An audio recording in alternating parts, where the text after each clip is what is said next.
বর্তমান সময়ে আমরা তো একে অপরকে সাহায্য করা দূরের কথা, একে অন্যের বিপদে দূরে আসা দূরের কথা, আমরা এমন মনুষ্যত্বহীন হয়ে গেলাম।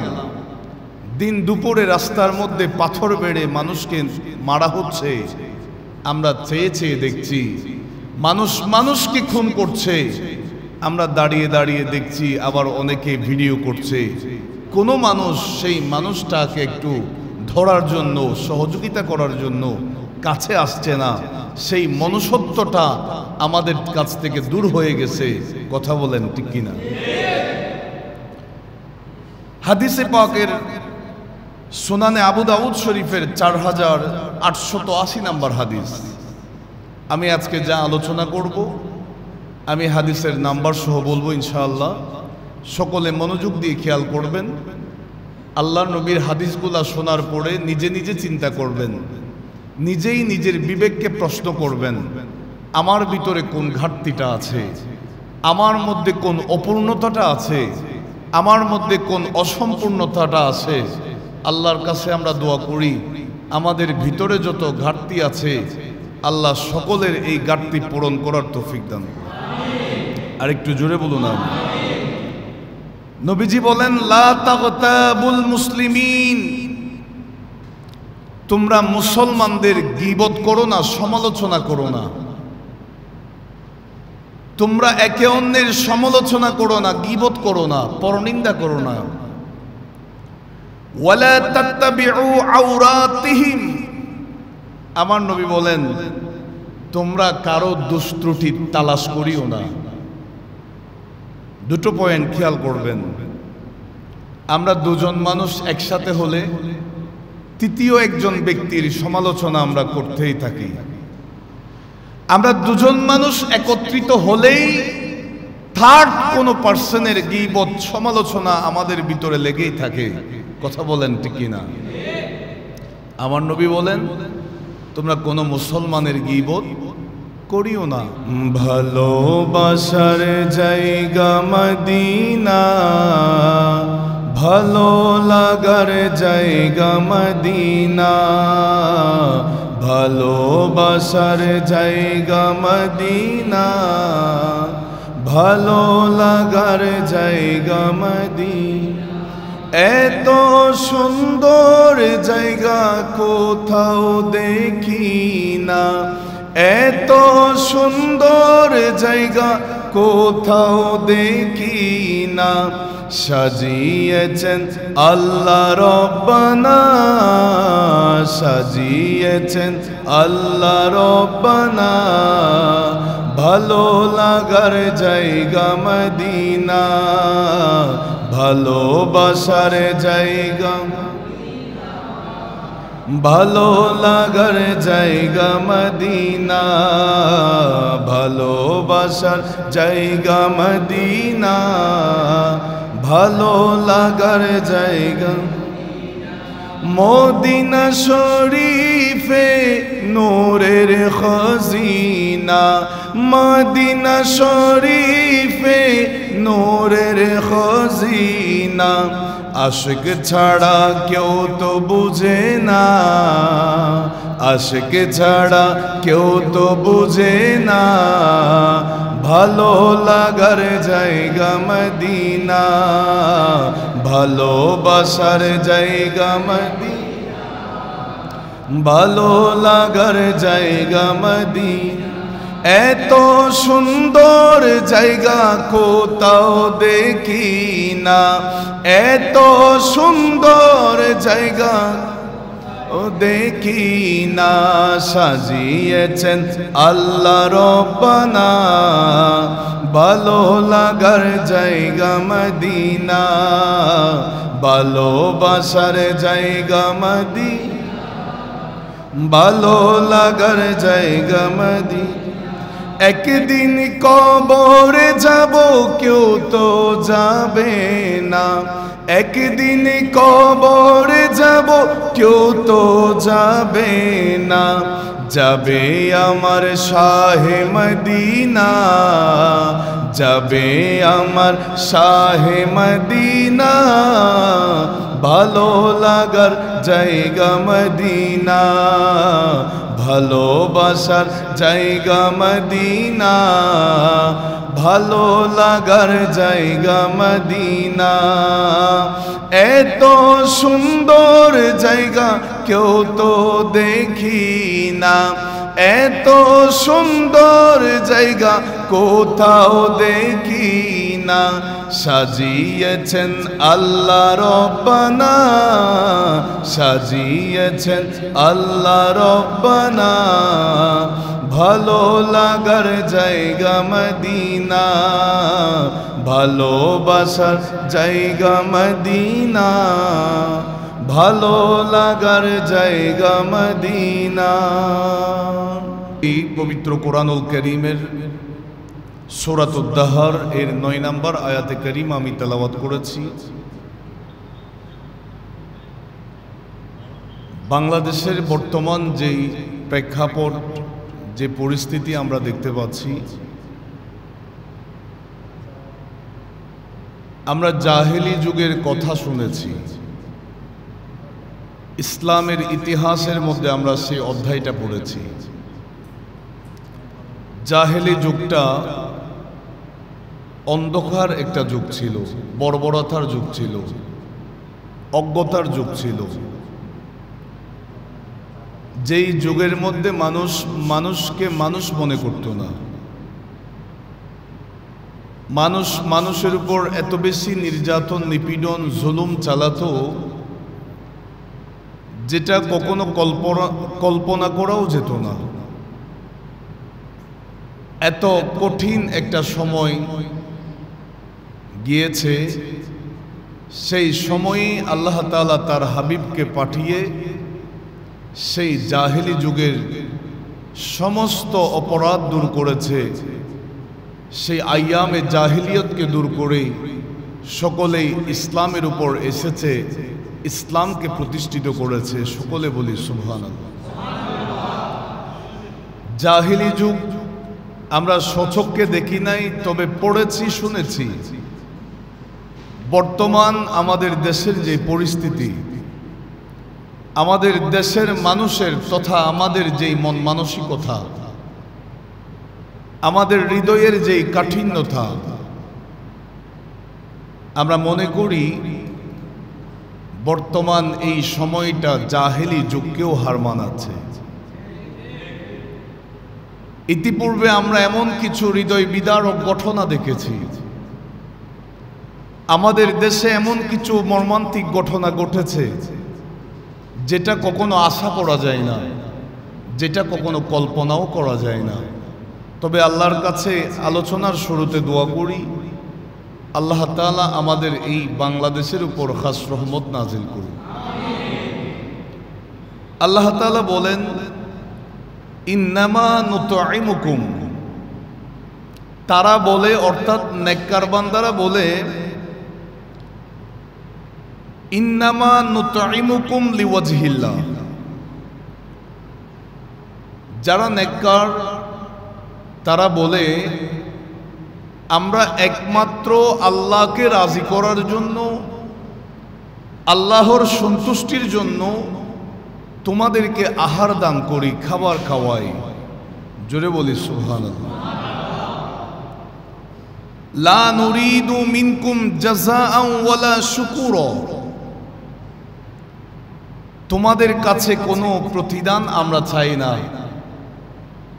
তোমাদেরকে যা দান করছি, যা খাওয়াচ্ছি, তোমাদেরকে যা দিচ্ছি, তোমাদের জন্য যা করছি, এগুলার কোনো প্রতিদান আমরা চাই না, বিনিময় চাই না। তোমাদের কাছ থেকে কৃতজ্ঞতার আশাও করি না। চিৎকার দিয়ে বলি সুবহানাল্লাহ।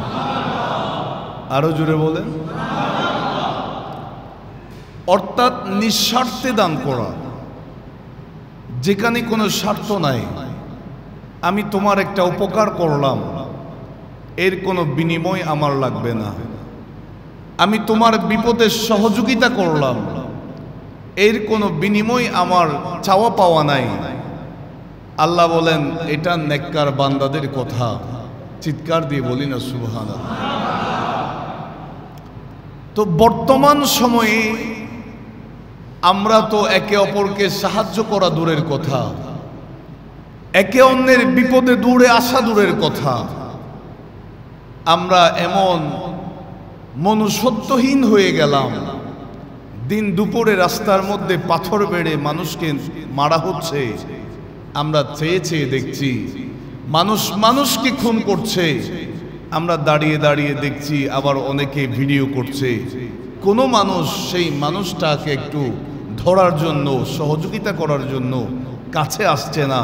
সেই মনুষ্যত্বটা আমাদের কাছ থেকে দূর হয়ে গেছে। কথা বলেন ঠিক কিনা? হাদিসে পাকের সুনানে আবু দাউদ শরীফের 4880 নাম্বার হাদিস। আমি আজকে যা আলোচনা করব আমি হাদিসের নাম্বার সহ বলবো ইনশাআল্লাহ।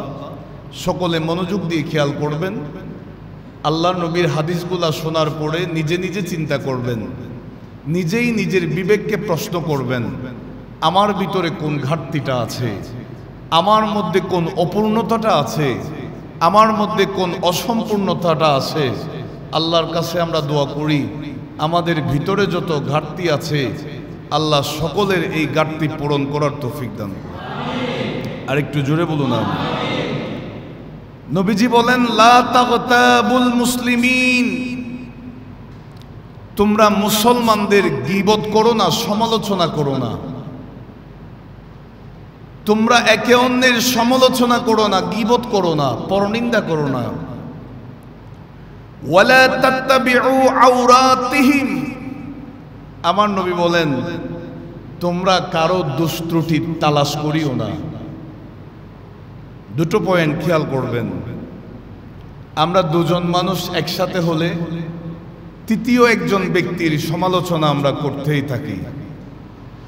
আমরা দুজন মানুষ একত্রিত হলেই থার্ড কোনো পার্সনের গীবত, সমালোচনা আমাদের ভিতরে লেগেই থাকে। কথা বলেন ঠিক কিনা? আমার নবী বলেন তোমরা কোনো মুসলমানের গীবত করিও না।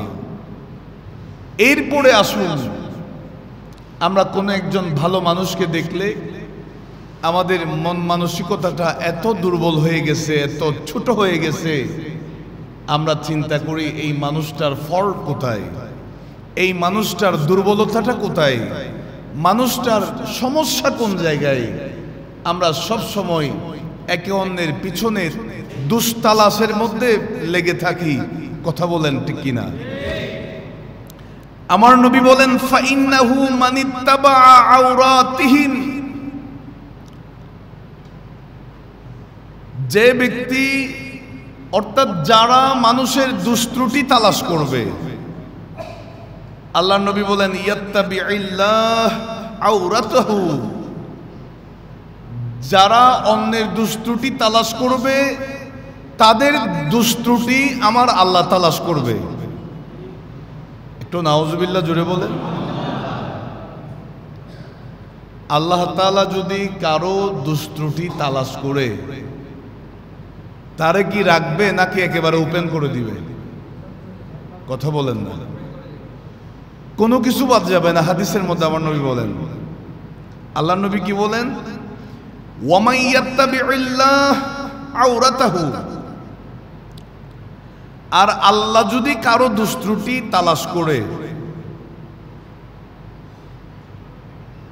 ইয়াত্তাবিউল্লাহু আওরাতাহু ওয়া ইয়াত্তাবিউল্লাহ আওরাতাহু ইয়াফদাহু ফি বাইতিহি, যদি আল্লাহ কোনো মানুষের দুষ্ত্রুটি তালাশ করে সে যদি ঘরের ভিতরেও বসে থাকে, আমার আল্লাহ সেখানেও তাকে অপমানিত করবেন, লাঞ্ছিত করবেন। নাউজুবিল্লাহ জুড়ে বলেন। আমি একেবারে সহজে আপনাদেরকে বোঝানোর চেষ্টা করছি, মনোযোগ। আমার নবী বলেন তোমরা কোনো মুসলমানের সমালোচনা করো না, কারো দুষ্ত্রুটি তালাশ করো না। যারা অন্যের দুষ্ত্রুটি তালাশ করে তাদের দুষ্ত্রুটি আল্লাহ তাআলা তালাশ করেন, খুঁজেন।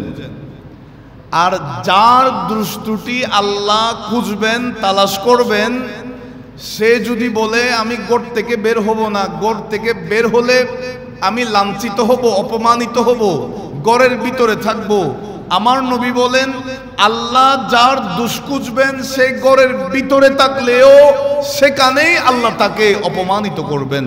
জোরে বলি নাউজুবিল্লাহ।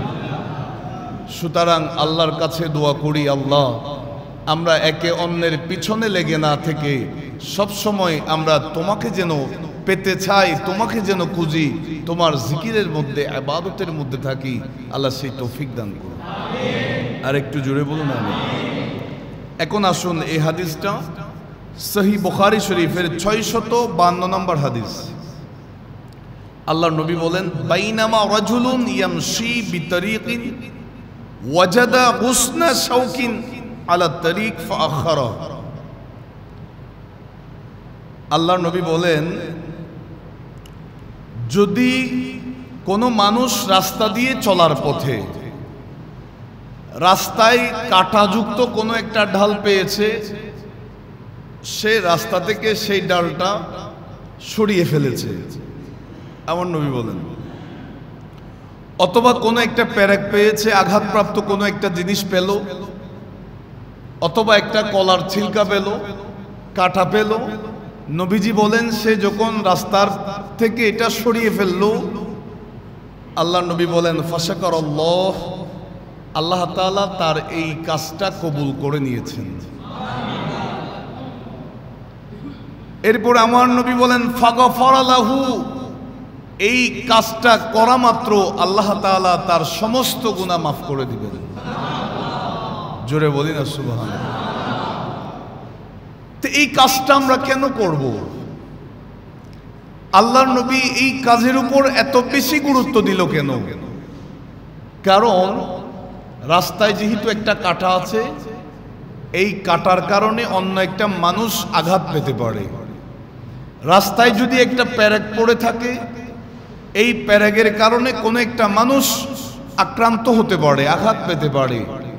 শুধুমাত্র আমার নবী এই কাজের জন্য এই প্রতিদান আমাদেরকে দিয়ে দিলেন যে তোমরা সেই আঘাতপ্রাপ্ত সেই কাঁটাটা তোমরা সরিয়ে ফেলেছো, এই কাজটা আমার আল্লাহ পছন্দ করে ফেলেছে, এটার কারণে আল্লাহ তোমার সমস্ত গুনাহ মাফ করে দিবেন। এখান থেকে আমাদের বুঝতে হবে আমরা যতটুকু যার যেখানেই সুযোগ আছে আমরা মানুষের সেবার মধ্যে নিজেকে আত্মবিসর্জন দিব, এটাই ইসলামের শিক্ষা। চিৎকার দিয়ে বলি সুবহানাল্লাহ। এখন আসুন আরেকটা হাদিসের দিকে যাই। সহিহ বুখারীর 13 নম্বর হাদিস। আমার নবী বলেন, লা ইউমিনু আহাদুকুম হাত্তা ইউহিব্বা লিআখিহি মা ইউহিব্বু লিনাফসি। আল্লাহর নবী বলেন, লা ইউমিনু আহাদুকুম, সেই ব্যক্তি পরিপূর্ণ প্রকৃত ঈমানদার হতে পারবে না ততক্ষণ পর্যন্ত, হাত্তা ইউহিব্বা লিআখিহি, যতক্ষণ না মা ইউহিব্বু লিনাফসি, নিজের জন্য যেটা পছন্দ করবে সেই পছন্দের জিনিসটা সে তার ভাইয়ের জন্য পছন্দ করবে না, ততক্ষণ পর্যন্ত সে প্রকৃত ঈমানদার হতে পারবে, পরিপূর্ণ কামেল ঈমানদার হতে পারবে। আমার নবী বলেন, নিজের জন্য যেটা পছন্দ করো অন্যের জন্যেও সেটা পছন্দ করো, নিজের জন্য যেটা ভালো লাগে অন্যের জন্যেও সেই জিনিসটাকে প্রায়োরিটি দাও, গুরুত্ব দাও। আল্লাহ আমাদেরকে বোঝার তৌফিক দান। আর একটু জোরে বলুন। এই হাদিসটা তিরমিজি শরীফের 1924 নম্বর হাদিস তথা 1924। আল্লাহর নবী সরকারে দু আলম সাল্লাল্লাহু আলাইহি ওয়াসাল্লাম বলেন, আর রাহিমুনা ইয়ারহামুহুমুর রহমান। আমার নবী বলেন, যাদের হৃদয়ে দয়া আছে, মায়া আছে, আল্লাহ তাআলা দয়ালুদের উপরে দয়া এবং অনুগ্রহ করেন। সুবহানাল্লাহ বলেন। যারা মানুষকে ভালোবাসেন, দয়া করেন, আল্লাহ তাদের উপরে দয়া করেন। নবীজি বলেন, ইরহামু মান ফিল আরদ, ওহে আমার উম্মতেরা, জমিনে যারা আছে তোমরা তাদেরকে দয়া করো। সুবহানাল্লাহ বলি না। জমিনে যারা আছে তোমরা তাদেরকে দয়া করো। ইয়ারহামুকুম মান ফিস সামাই, আসমানে যিনি আছেন তিনি তোমাদেরকে দয়া করবেন। আমার নবী বলেন জমিনে যারা আছে তোমরা তাদের প্রতি দয়াশীল হয়ে যাও, তাদেরকে দয়া করো, ভালোবাসো, মায়া করো, তাদের উপকার করো। আসমানে যিনি আছেন তিনি তোমাদেরকে দয়া করবেন। এরপরে আল্লাহর নবী বলেন আর রহিমু সুজনাতুন মিনার রহমান, দয়ার সূচনাই তো রহমান থেকে।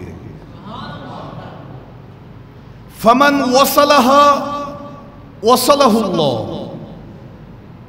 আল্লাহর নবী সরকারে দো আলম সাল্লাল্লাহু আলাইহি ওয়াসাল্লাম বলেন যে মানুষ দয়ার সম্পর্ক বজায় রাখে, আল্লাহ তাআলা সেই দয়াবান মানুষের সাথে তার নিজ সম্পর্ক আল্লাহ তাআলা বজায় রাখেন। এরপরে আমার নবী বলেন ওয়ামান কাতাআহা কাতাআহুল্লাহ, যে মানুষের সাথে দয়ার সম্পর্ক ছিন্ন করে, আল্লাহর নবী বলেন আল্লাহও ওই মানুষের প্রতি দয়ার সম্পর্ক ছিন্ন করেন। একটু জোরে বলেন না। এখন আসুন, আমাদের হৃদয়ে কতটুকু দয়া আছে, আমরা কোন সময়ে আছি, কোন পরিস্থিতিতে আমরা আছি। গত 2 দিন আগে আমরা দেখলাম সেই ঢাকা মাইলস্টোন স্কুল অ্যান্ড কলেজের মধ্যে যেই বিমান দুর্ঘটনা হয়েছে, ছোট্ট ছোট্ট মাসুম, আপনি একটু কল্পনা করে দেখেন, যেই ছোট ছোট বাচ্চারা যারা এখনো গুনাহ করে নাই, গুনাহ কাকে বলে এখনো বুঝে না,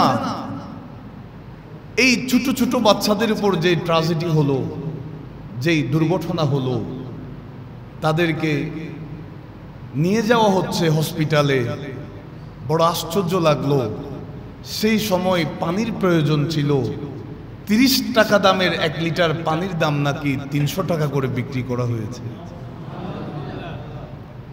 40-50 টাকা রিক্সা ভাড়া নাকি 300 থেকে 400 টাকা রিক্সা ভাড়া নেওয়া হয়েছে।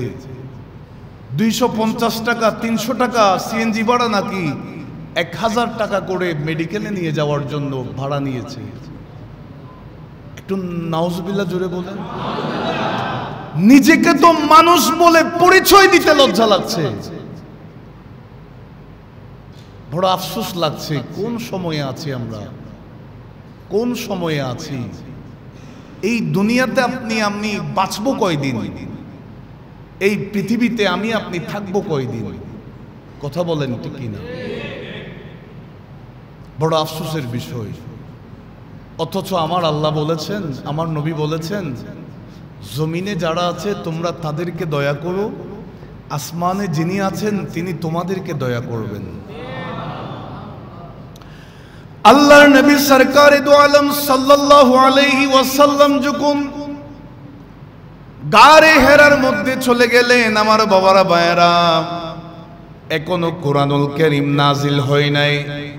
আল্লাহর নবী সরকারে দো আলম সাল্লাল্লাহু আলাইহি ওয়াসাল্লাম গারে হেরার মধ্যে গিয়া 3 দিন 5 দিন 7 দিন 40 দিন এইভাবে সময় কাটাইতেন। আমার নবী রোজা রাখতেন, আল্লাহর জিকিরের মধ্যে থাকতেন, ইবাদত বন্দেগীর মধ্যে থাকতেন। যেই মাত্র কোরআনুল কারীমের সূরা আলাকের 1 থেকে 5 নম্বর আয়াত আল্লাহর নবীর কাছে আমার আল্লাহর পক্ষ থেকে জিবরিল আলাইহিস সালাম নিয়ে আসলেন। আল্লাহর নবীর উপর কোরআনুল কারীম নাজিল হয়েছে।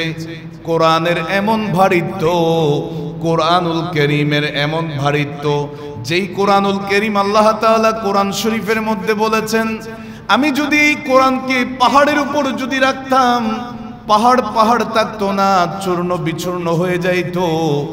এই কোরআনুল কারীম আমি আমার হাবিবুল্লাহকে দান করেছি, আমার হাবিবের উপর নাজিল করেছি। আমার বাবারা ভাইয়েরা, কোরআনুল কারীমের ভারিত্বের কারণে আল্লাহর নবী সরকারে দো আলম সাল্লাল্লাহু আলাইহি ওয়াসাল্লামের নূরানি ঘাম মুবারক পড়তে লাগলো। আমার নবীর শরীরের মধ্যে জ্বর মুবারক চলে আসলো। রাসূল করিম সাল্লাল্লাহু আলাইহি ওয়াসাল্লামার শরীরের মধ্যে কম্পন শুরু হয়ে গেছে। আমার নবী গারে হেরা থেকে চলে গেলেন হযরতে মা খাদিজাতুল কুবরার কাছে। আল্লাহর নবী সরকারে দো আলম সাল্লাল্লাহু আলাইহি ওয়াসাল্লাম মা খাদিজাতুল কুবরা রাদিয়াল্লাহু তাআলা আনহার কাছে চলে আসলেন। আল্লাহর নবী এসে বলেন, ও খাদিজা, আমাকে কম্বল দিয়ে জড়িয়ে ধরো। ও খাদিজা, আমাকে কম্বল দিয়ে জড়িয়ে ধরো। হযরতে মা খাদিজাতুল কুবরা রাদিয়াল্লাহু তাআলা আনহা আল্লাহর নবী সরকারে দো আলম সাল্লাল্লাহু আলাইহি ওয়াসাল্লামকে নূরানি কম্বল মুবারক দিয়ে জড়িয়ে ধরলেন। আল্লাহর নবীকে হযরতে মা খাদিজা রাদিয়াল্লাহু তাআলা আনহা বলেন, ফাকালাত খাদিজাতু কাল্লা ওয়াল্লাহি ইয়া রাসূলুল্লাহ ইয়া হাবিবাল্লাহ, আমি খাদিজা আল্লাহর কসম করে বলি, আমি খাদিজা আল্লাহর শপথ করে বলছি, মা ইউখজিকাল্লাহু আবাদান, আল্লাহ আপনাকে কখনোই লাঞ্ছিত করবেন না, অপমানিত করবেন না। আল্লাহ আপনাকে কখনোই অপমানিত করবেন না। ইন্নাকা লাতাসিলুর রহিমা, আপনি তো আপনার আত্মীয় স্বজনের সাথে সদাচরণ করেন। আর একটু জোরে বলেন, ইয়া রাসূলুল্লাহ, আপনি তো আত্মীয়তার সম্পর্ক বজায় রেখেছেন, আপনি তো আত্মীয় স্বজনের খোঁজ খবর নিয়েছেন, আপনি তো আত্মীয় স্বজনের সাথে সদ্ব্যবহার করেছেন। রাসূল গো, ওয়া তাহমিলুল কাল্লা ইয়া রাসূলুল্লাহ ইয়া হাবিবাল্লাহ, আপনি তো অসহায় দুর্বলদের দায়িত্ব বহন করেছেন। যেই মানুষটা অসহায় সেই মানুষকে আপনি সাহায্য করেছেন, দুর্বলদেরকে সাহায্য করেছেন। মা খাদিজা তারপরে বলেন, ওয়া তাকসিবুল মা'দুম ইয়া রাসূলুল্লাহ ইয়া হাবিবাল্লাহ, আপনি তো নিঃস্বকে সাহায্য করেছেন, নিঃস্ব মানুষের কাছে এসেছেন, সহযোগিতা করেছেন।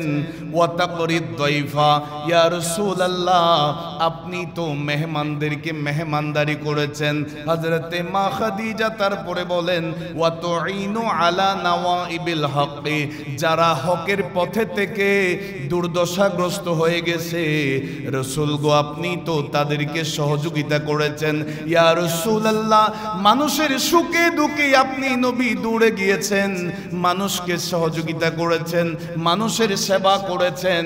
আমি খাদিজা আল্লাহর কসম করে বলি, আপনি রাসূলুল্লাহকে আমার আল্লাহ কখনোই অপমানিত করবেন না। জোরে বলেন, আরো জোরে বলেন। এই হাদিস থেকে আমাদের যে শিক্ষণীয় বিষয়, মা খাদিজা রাদিয়াল্লাহু তাআলা আনহা বলেন, ইয়া রাসূলুল্লাহ, আপনি তো আত্মীয়তার সম্পর্ক বজায় রেখেছেন, আত্মীয় স্বজনের সাথে সদাচরণ করলেন, আপনি তো দুর্বল গরিবদের উপর তাদের দায়িত্ব বহন করেছেন, আপনি তো নিঃস্বকে সাহায্য করেছেন, আপনি তো মেহমানকে মেহমানদারি করেছেন, আপনি তো মানুষের পাশে ছিলেন। ইয়া রাসূলুল্লাহ, আপনার উপর সব সময় আল্লাহর রহমত থাকবে। জোরে বলি সুবহানাল্লাহ। আর একটু জোরে বলুন।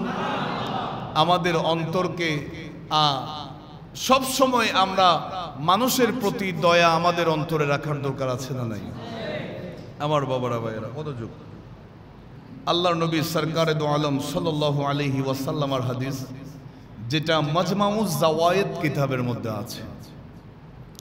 আল্লাহর নবী বলেন, আল্লাহর কাছে সবচাইতে প্রিয় বান্দা সে যে মানুষের বেশি উপকার করে। একটু জোরে বলেন। আল্লাহর কাছে সবচেয়ে প্রিয় সে যে মানুষের বেশি উপকার করে। উপকার কি শুধু টাকার মাধ্যমে করা হয়? না, আপনি কথায়, কাজে, পরামর্শে, যে কোনো বিষয়ে আপনি চাইলে মানুষের একে অন্যের উপকার করতে পারবেন। কথা বলেন ঠিক কিনা? আল্লাহর নবী সরকারে দো আলম সাল্লাল্লাহু আলাইহি ওয়াসাল্লাম বলেন, আল্লাহর কাছে সবচাইতে নেক আমল হচ্ছে প্রথমত কোন মুসলমানের হৃদয়ের মধ্যে আনন্দ দেওয়া। সুবহানাল্লাহ বলেন। আল্লাহর কাছে সবচাইতে বেশি প্রিয় নেক আমল সেটা কোন মুসলমান অপর মুসলমানকে খুশি করা। বলেন না আল্লাহু আকবার। নিজেকে প্রশ্ন করবেন, আমি কোথায় আছি? নিজের বিবেক। আমি আপনি অবাক হয়ে যাব, আশ্চর্য হয়ে যাব। আমার আল্লাহ বলবেন, আমার ওই বান্দা তো তোমার কাছে খাবার চাওয়ার জন্য গিয়েছিল, তুমি তো তাকে খাবার দাও নাই। আমার ওই বান্দা তোমার কাছে পানি চেয়েছিল, পানি দাও নাই। আমার ওই বান্দা অসুস্থ ছিল, তুমি তোমার সুযোগ থাকা সত্ত্বেও তুমি তার সেবা করো নাই। আল্লাহ বলবেন, ও বান্দা, যদি তুমি তাকে খাবার দিতা আমি আল্লাহকে খাওয়ানো হয়ে যেত। যদি তুমি তাকে পানি দিতা আমি আল্লাহকে পান করানোর সওয়াব পেয়ে যেতে। যদি তুমি তার সেবা করতে তার সেবার ভিতরে আমি আল্লাহকে পেয়ে যেতে। বলেন না আল্লাহু আকবার। আমার বাবারা ভাইয়েরা, আমরা এত বেশি আমাদের হৃদয় কঠিন হয়ে গেছে, বড় আশ্চর্য লাগছে এখনো পর্যন্ত। এই দৃশ্যগুলা যখন চোখের সামনে আসে মনে মনে চিন্তা হয় আমরা তো বর্তমানে আইয়ামে জাহেলিয়তের মধ্যে আছি। কথা বলেন ঠিক কিনা? সেই কয়েকদিন আগের ঘটনা, সন্তান বাবাকে মেরে পানিতে ভাসিয়ে দিয়েছে। ঢাকায় তো আপনারা দেখেছেন সোশ্যাল মিডিয়ায়, পাথর মারছে, যতক্ষণ মারা যাচ্ছে না, যতক্ষণ রু বের হচ্ছে না ততক্ষণ মারছে। ওপেনলি রাস্তার মধ্যে মানুষ মানুষকে মারছে। বড় আশ্চর্যের বিষয়, বড় কষ্টের বিষয়। আল্লাহ আমাদের এই দেশকে হেফাজত করুন। আর একটু জোরে বলুন। আমরা আমাদের কথার মাধ্যমে চেষ্টা করব মানুষের মনে যেন আঘাত না দিই। আমরা আমাদের কাজের মাধ্যমে আমাদের চেষ্টা থাকবে কোনো মানুষ যেন কষ্ট না পায়। কথা বলেন ঠিক কিনা? কারণ যার অন্তরে মানুষের প্রতি দয়া নাই, আল্লাহও সেই মানুষকে দয়া করবেন। আল্লাহর দয়া ছাড়া কেউ কি থাকতে পারবে? দুনিয়াতে থাকলেও কি শান্তির মধ্যে থাকবে? প্রতিনিয়ত আল্লাহর দয়া আমাদের দরকার আছে না নাই?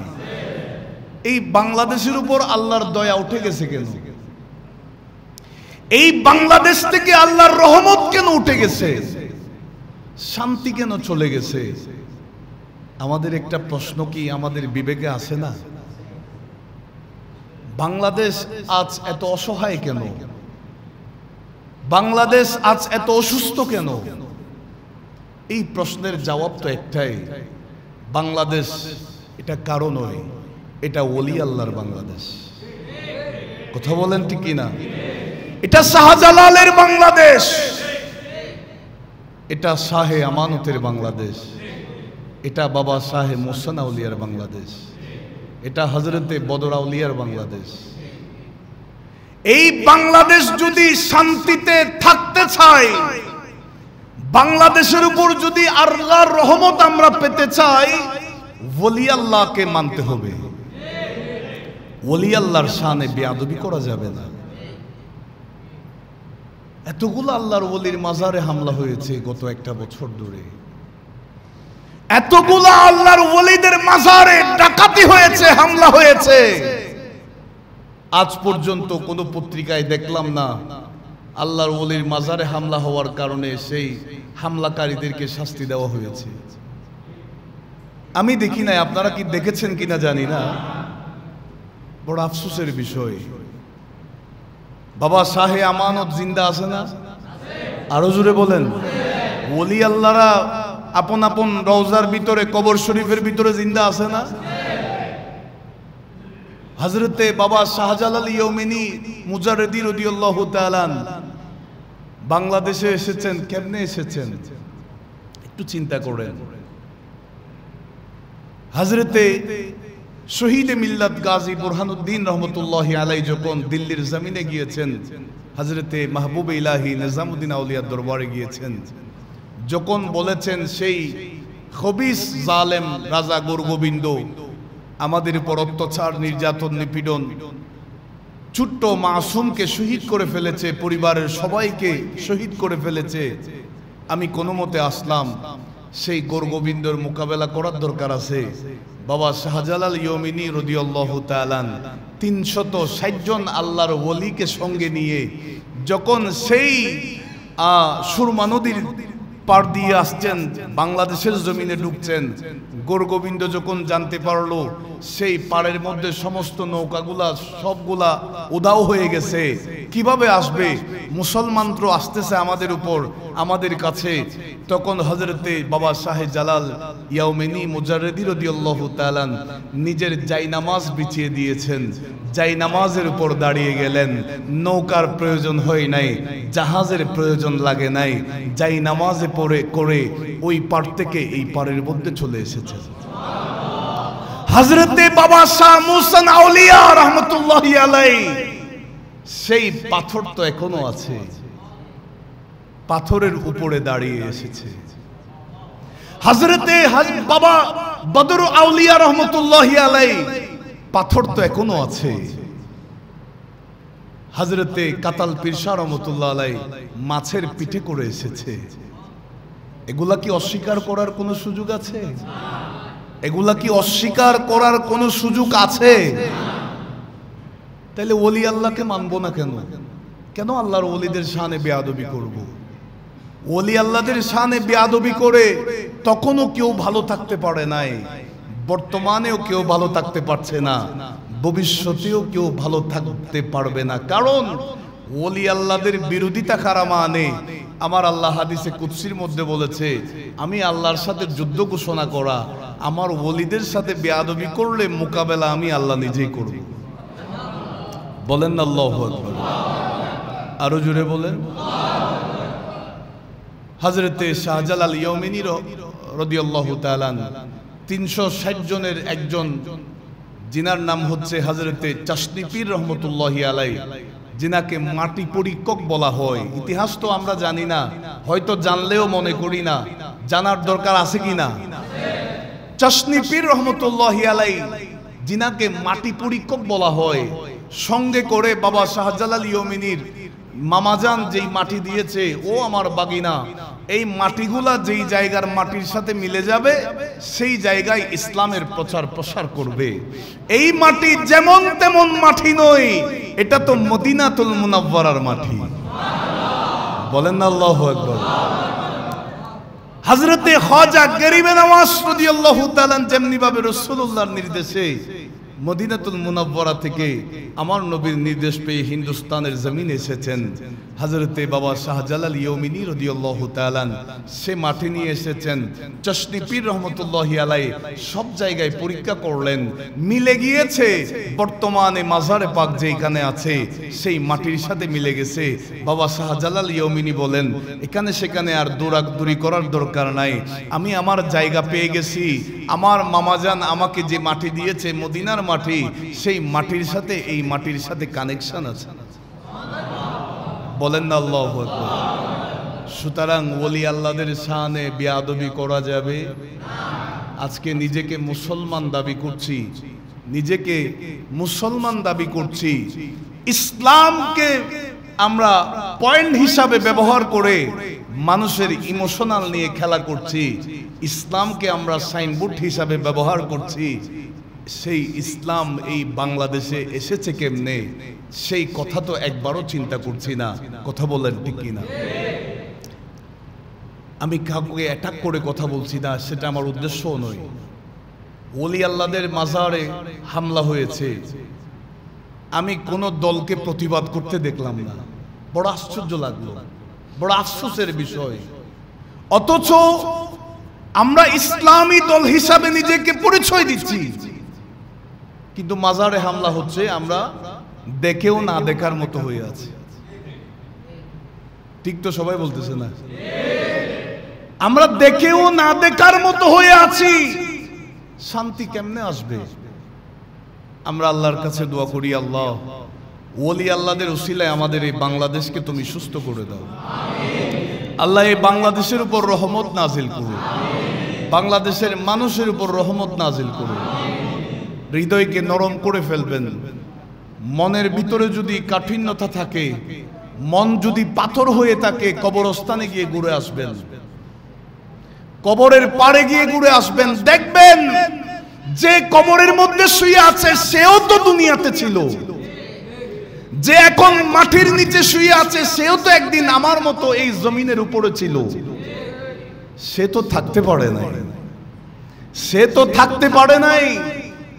আমাকেও চলে যেতে হবে। এই দুনিয়াতে একটা মুহূর্তেও কেউ বেশি থাকতে পারবে না। তাকদীরে যতটুকু হায়াত আছে, যতটুকু বাজেট আছে, তার একটা সেকেন্ডও বেশি পাবে না। পৃথিবীর যেই প্রান্তে চলে যাক না কেন, বাঁচার কোনো সুযোগ নাই। আমরা তো কোনো বিপদে পড়লে, কোনো সমস্যায় পড়লে লক্ষ কোটি টাকা দিয়ে এটা সমাধান করে ফেলি মুহূর্তের মধ্যে। মালাকুল মউত যিনি আসবেন নিজের জান নিয়ে নেওয়ার জন্য, সেই মালাকুল মউতকে কোটি টাকা দিলেও কোনো কাজে আসবে না। কথা বলেন ঠিক কি? সুতরাং আল্লাহর কাছে দোয়া করি, আল্লাহ পাক আমাদের হৃদয়কে দয়া মায়া দিয়ে ভরপুর করে দিই। আরো জোরে বলুন। বর্তমানে যে জাহিলিয়তের যেই নমুনা আমরা দেখতে পাচ্ছি, আল্লাহ এটার থেকে আমাদেরকে পরিত্রাণ দান করুন। এমন কোন দিন নাই মানুষ খুন হচ্ছে না। এই বাংলাদেশের মধ্যে ঘটনা ঘটেছে, মা এবং সন্তানকে জবে করে দিয়েছে বিছানায়। এই জায়গার মধ্যে চট্টগ্রামে ঘটনা ঘটেছে, নিজের স্বামী স্ত্রীকে টুকরা টুকরা করে দিয়েছে। বড় আশ্চর্য লাগে, মানুষ এত হিংস্র হয় কেমনে? আল্লাহর কাছে দোয়া করি, আল্লাহ আমাদেরকে হেফাজত করুন। আরো জোরে বলুন। অথচ আমার নবী বলছেন, আল্লাহ বলেছেন তোমরা সৃষ্টির প্রতি দয়া করো, ভালোবাসো। রাসূলুল্লাহ সাহাবীদেরকে নিয়ে বলেছেন, ও আমার সাহাবীরা শুনো, বনী ইসরাইলের মধ্যে একজন মহিলা বড় পাপী ছিল। সেই মহিলা বড় নিকৃষ্ট ছিল। রাস্তা দিয়ে যাচ্ছে, একটা বিড়ালকে সে পানি পান করিয়েছে, একটা কুকুরকে সে পানি পান করিয়েছে। আমার আল্লাহ সৃষ্টির প্রতি দয়া করার কারণে ওই মহিলার অন্তরে, আল্লাহর সেই সৃষ্টির প্রতি দয়া করার কারণে সেই পাপী মহিলাকে আল্লাহ জান্নাত দিয়ে দিয়েছে। বলেন আল্লাহু আকবার। আল্লাহ আমাদেরকে কবুল করুক। আরো জোরে বলুন। মাইলস্টোন স্কুলের যে ছোট্ট ছোট্ট মাসুম বাচ্চারা, আল্লাহ প্রত্যেককে শাহাদাতের মর্যাদা দান করুন। ওই মা বাবারা কিভাবে নিজেকে কন্ট্রোল করছে। যেই মা কখনো সন্তানকে একটু ব্যথা পাবে বলে এত বেশি আরামে সুন্দরভাবে হেফাজতে রেখেছে, চোখের পলকে আগুনের মধ্যে জ্বলে পুড়ে ছারখার হয়ে গেছে। একটু চিন্তা করে দেখেন, সেই জায়গায় আমার আপনার ছোট্ট মাসুম বাচ্চা যদি থাকে কেমন হতো। আল্লাহর কাছে দোয়া করি, আল্লাহ তাদেরকে সবরে জামিল নসিব করুন। আরো জোরে বলুন। বাংলাদেশের আল্লাহ, পুরা বাংলাদেশকে তুমি আল্লাহ বিভিন্ন আযাব গজব থেকে হেফাজত করো। আল্লাহ গোটা বাংলাদেশকে তুমি সমস্ত আযাব গজব থেকে হেফাজত করো। ওয়া আখির দাওয়ানা আলহামদুলিল্লাহি রাব্বিল আলামিন। ওয়াসসালামু আলাইকুম ওয়া রাহমাতুল্লাহ।